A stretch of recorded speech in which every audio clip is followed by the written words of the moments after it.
What is up, you guys? Diggerdan here, coming at you with another video. Today, I'm reviewing Mistborn, written by Brandon Sanderson, or some of you might know it better as The Last Empire.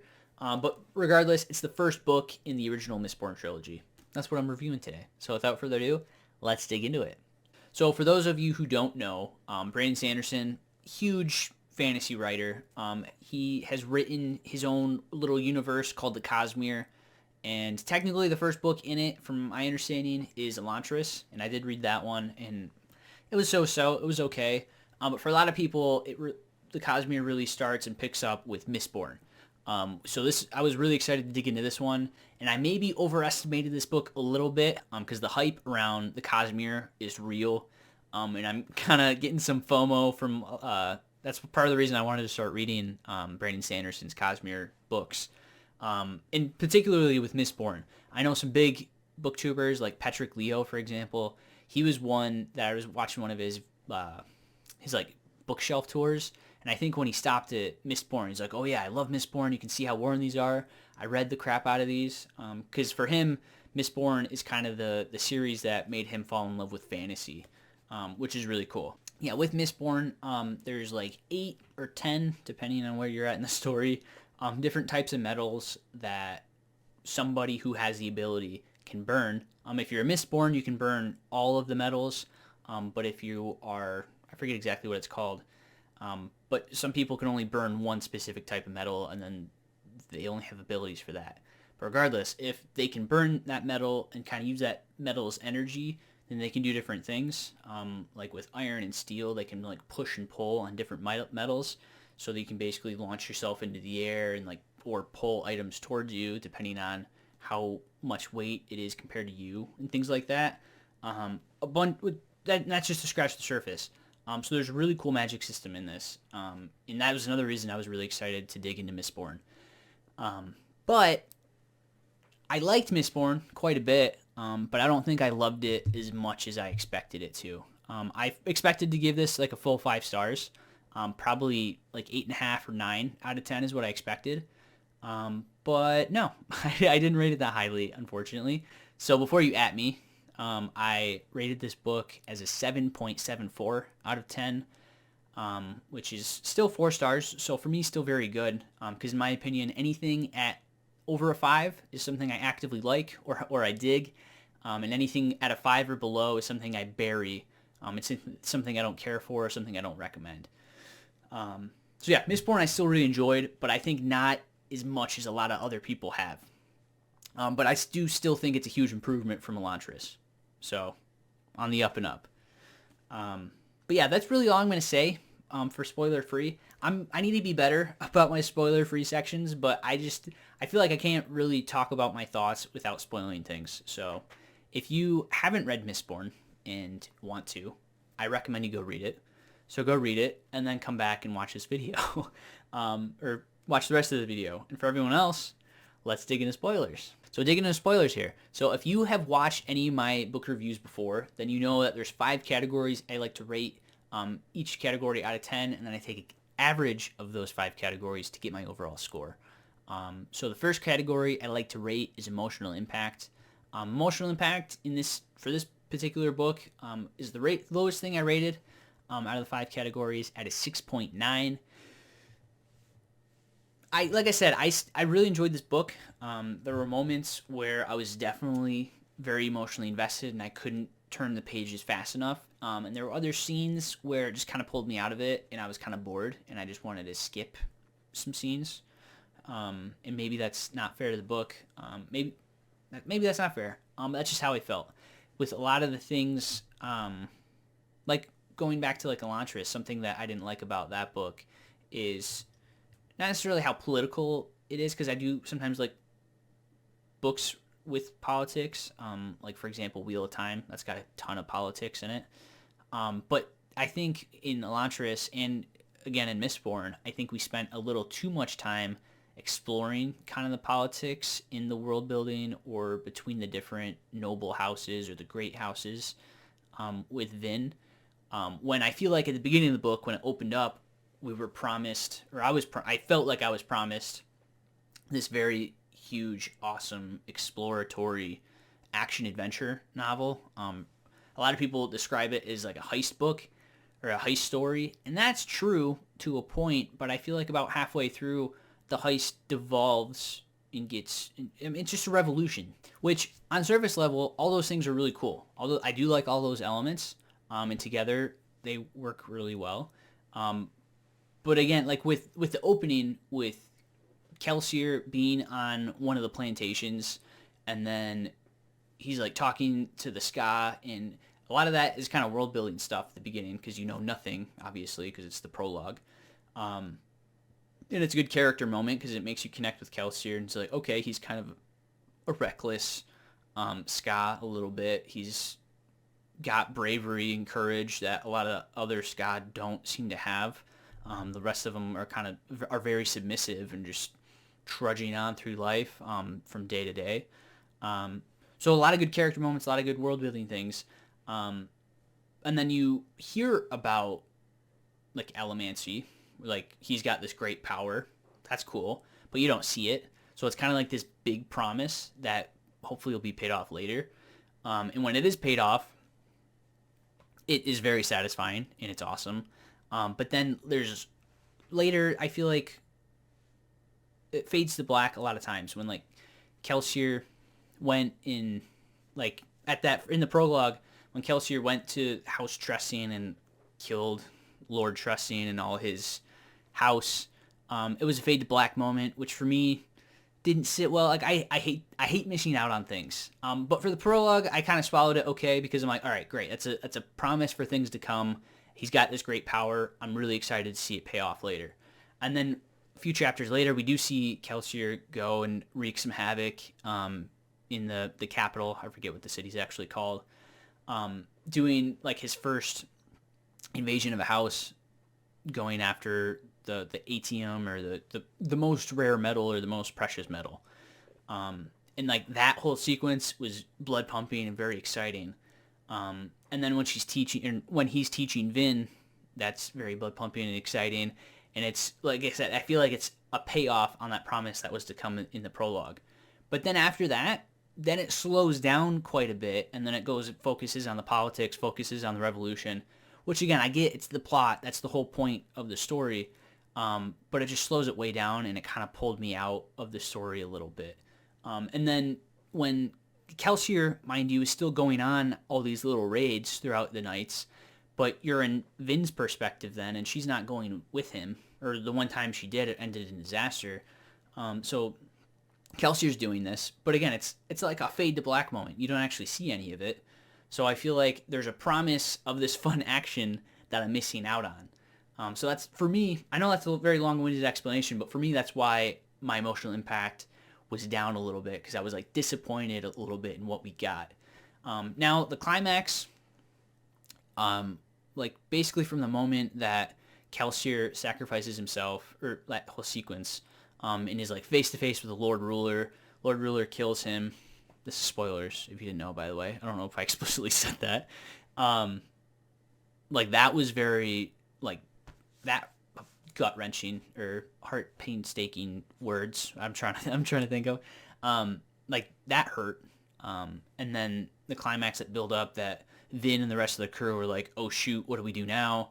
And then they're all doing their little revolution plans to actually pull off the bigger picture plan of what Kelsier had. And then Vin one-on-one against the Lord Ruler, and she manages to defeat him. Like, that was really good stuff. But just kind of all the politics surrounding it, for me, I didn't really care for. Which I know is maybe sounds silly. Maybe I'm not explaining that very well. But that's just how I felt. So, yeah. Emotional impact, 6.9. Again, that's still pretty high. But I just feel like I missed out on a promise of some bigger things. Is really what it boils down to. Next category I like to rate is characters. Now, characters is almost the highest rated thing. It's the second highest thing I rated for this book. And that I rated as an 8.1 out of 10. There's not really a bad character for the most part in this book, or at least poorly written character, I should say, except maybe the Lord Ruler. But again, we didn't get to spend much time with him, and I'll get to that in a second. But Vin and Kelsier, the two characters we probably spend the most time with. Probably Vin more. I don't know. I'd have to really like count the number of pages. It's probably about 50-50. Kelsier is by far my favorite character between the two. Vin I really like, and she's relatable. And maybe it's just because she's a younger woman, and so she's kind of naive in a lot of things. So she's almost like the reader's like the reader insert, where like when Kelsier is explaining things to her, also explaining it to the reader, obviously. So I think that makes Vin more relatable. But I loved Kelsier and just how he they just had the biggest chip on his shoulder against the Empire and against the Lord Ruler in particular. And just basically wanted to watch the whole Empire burn. And and that to me is just a fun motive, right? And just the way he went about things and like always trying to have a smile on his face and like being jovial about things. Because sense of humor and smile is like the one thing that the Lord Ruler can't take away from him. That's something he brings up time and time again. And that, again, great motivator. I love that for a character. And then the rest of the crew, like Breeze and Marsh and Ham, they're all great. The one character I didn't really care for, I forget his name. I think it's Yendin or Yeden, something like that. He's technically the rebellion head. He's like the main Skaa that kind of hired Kelsier and the rest of the crew to put an army together for the rebellion. Him I didn't really care for. He was kind of arrogant, and then obviously that huge mistake in the middle of the book when he's alone with the army because Kelsier took Ham back and be with his family and do other things in the capital. And then I think it's Yendin, went and led the rebellion against a random garrison nearby and basically just got slaughtered, and that was not good. So really screwed up the plans, and again, it kind of slowed the story down for me a little bit. But things like that, I guess, now that I'm saying that out loud, kind of makes sense, because if everything was like too perfect and cookie cutter and like things worked according to plan 100%, maybe it wouldn't have been as satisfying as the rest of the story that we got. But regardless, that doesn't change how I feel about that character, the Yendin. Doxson, he was probably my favorite side character aside from Sazed. Sazed is probably my favorite side character. That's not Vin or Kelsier. Sazed is a very interesting character. He's a terraceman. I think that's how you say it. Where he also technically has allomancy, but it's different. It's not called allomancy. What is it? It's Firikami. It's kind of like alchemy, but it's not. How do you say that word? I don't know. It's flashed here on the screen. You could read that. Where it's like he still uses metal for his powers, but he can use the metal to store things. So he can use it to store memories, or to store like his strength. He can be weak for like an hour to store it in his ring or something, and then call on that later, or for speed or for lightning. Like all these cool different things, which I'm sure will be more explored in the second book. But yeah, Sazed is just such an interesting character. He's a servant technically. He like acts submissive in front of like the nobles and things, but he's actually like very strong-willed and like will do anything basically to take down the Empire and take down the Lord Ruler, just like the rest of the crew. So yeah, they're all great. Another character that I was like kind of so on was Elendin. Elendin. That's how you say it. Again, it'll be flashed here. Who is kind of the noble that Vin falls in love with. Love stories, I don't know. I can take it or leave it. This one was somewhat believable, where it was like they had similar type of humor and they were kind of like feeling each other out. Not literally, but like emotionally, like with quips back and forth between Vin and Elendin. But then like Elendin at the climax comes and tries to save Vin, and then turns out Vin's not there. And then Vin saves him later when there's an assassination attempt on him. So he makes for good plot device, but as a character himself, I don't know. I'm sure we'll see more of him. Obviously, if he's the love interest of the main character, we're going to see more of him. But I don't know. He's okay. The third category I like to rate is plot. Plot I rated as a 7.5 out of 10. It's okay. Like, it's take it or leave it. It's not bad. It's not amazing. Although it is a rebellion story, which I always do like a good rebellion story. I mean, I'm American, right? It's in my blood. July 4th, 1776, against the Brits. Gotta love it. So I do like a good rebellion story, and one that kind of that makes sense, where it's like there's a, like I said before, like the Skaa or like the slave class or caste, however you want to classify that, and then, but then it's like they beg the question: are the noblemen like actually like morally superior, and like are they supposed to be the rulers? And I'm sure again that's seems like that's going to be explained more later in probably the rest of the trilogy. And so it's just kind of high class versus low class, typical stuff. But it worked for me. Like I said, it's not amazing, not terrible. Just kind of right there in the middle. And like I've heard a lot of people in reviews and like say that this is a heist story, and to a degree, it is. Like there's thieves that are putting on a heist to overthrow the Lord Ruler, and spoiler alert, they succeed. But to me, it didn't really feel like a heist.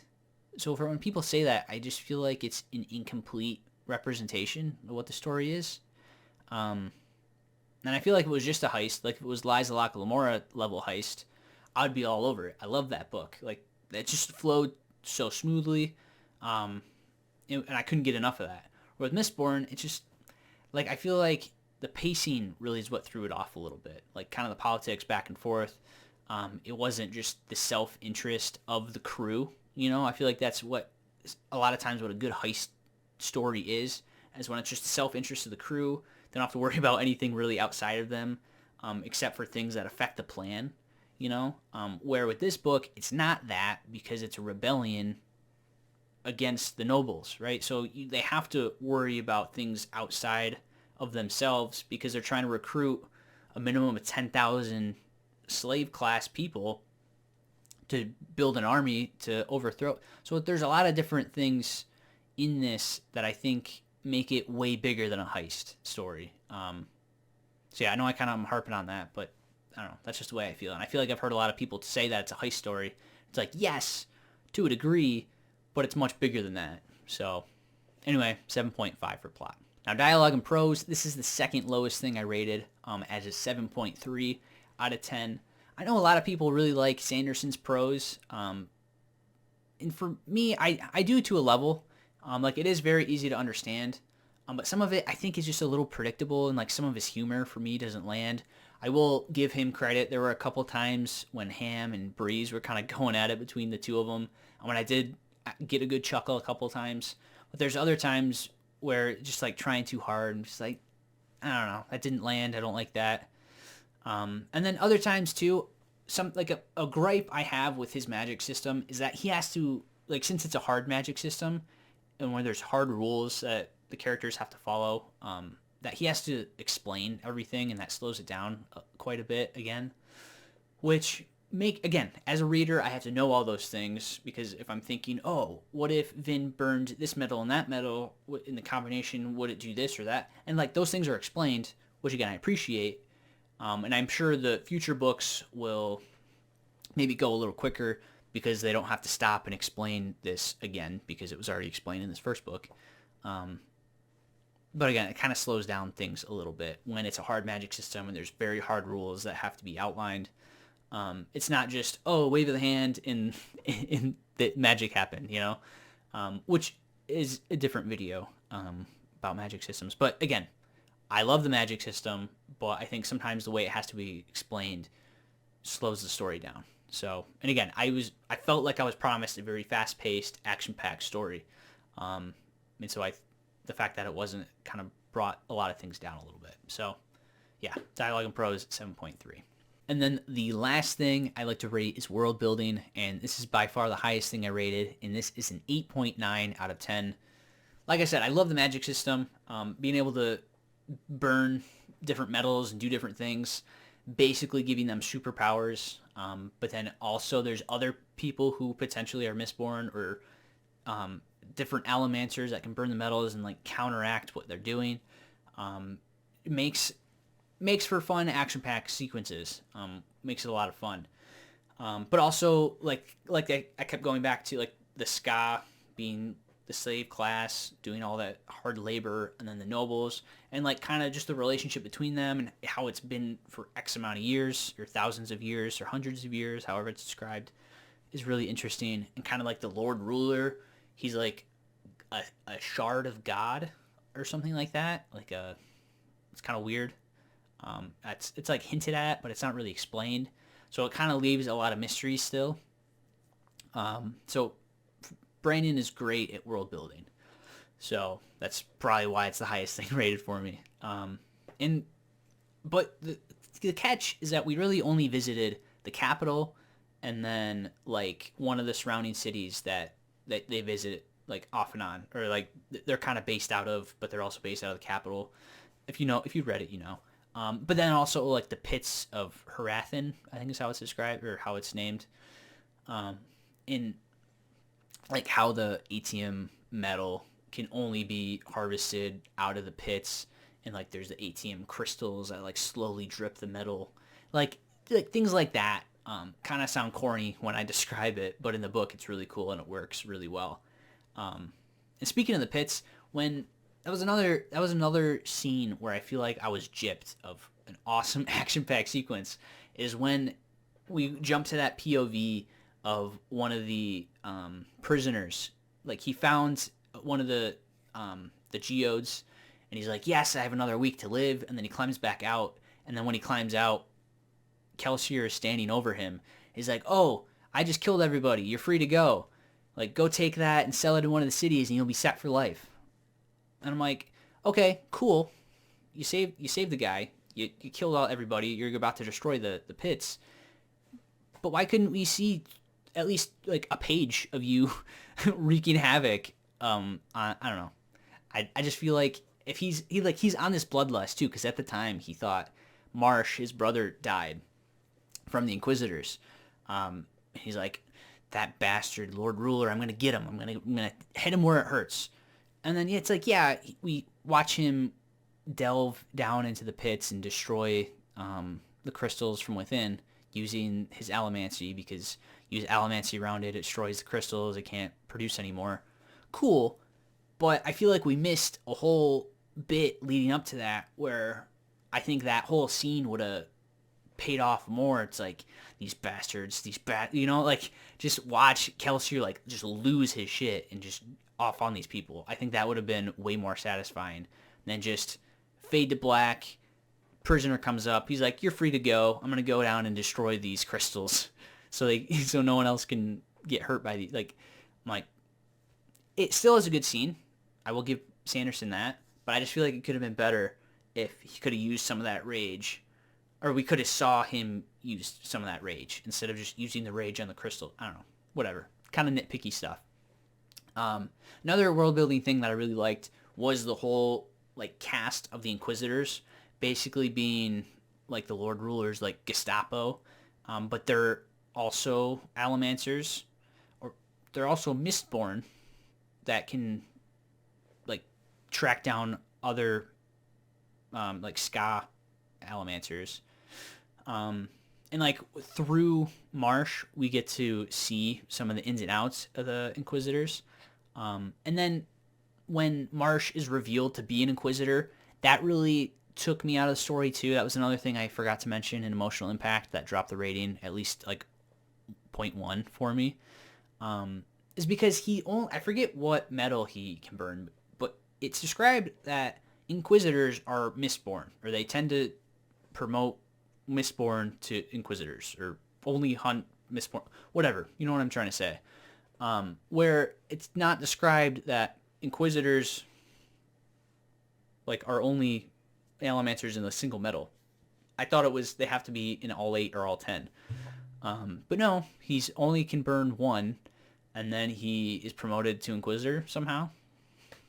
So it's like when that reveal happened, I didn't like that. I'm like, that's dumb. I think Marsh's character arc almost was better when he was revealed to be dead. I don't know. I just feel like him like that sacrifice in like still getting that information to the rest of the crew, I think was a bigger emotional moment than, oh no, he's actually back. Like just that fake. I hate that type thing. I know this book was written a few years, like 15 or so years ago. But I feel like that, oh, they're dead, but not really trope is just terrible. And I think it's been overused in the last few years.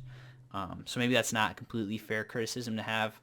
But I still feel like that's a fair-ish criticism, I'll say. So anyway, I enjoyed the book, and I am really excited to jump into the next book. I don't want you to think that I'm not. There are just some things that stuck out to me that I did not like that happened, basically. And I talked about those. So I want to let you know, or I want you guys to let me know what you thought of the book. If any of the complaints I had or any of the gripes you agree with, if you disagree with, you think I'm off base, let me know in the comments down below. Yeah. I will probably read the second book. I think it's Well of Ascension in beginning of May, because my TBR, I still have some books I got to catch up on for April. So yeah, May is when I'll read that. So check out that video in May if you're excited for that one. Yeah, if you enjoyed this video, please hit like down below. If you guys want to see more from me, Diggerdan, please hit that subscribe button as well as that bell notification icon so you guys know when I upload each and every single time. And I'll see you guys in the next one. Thanks for watching.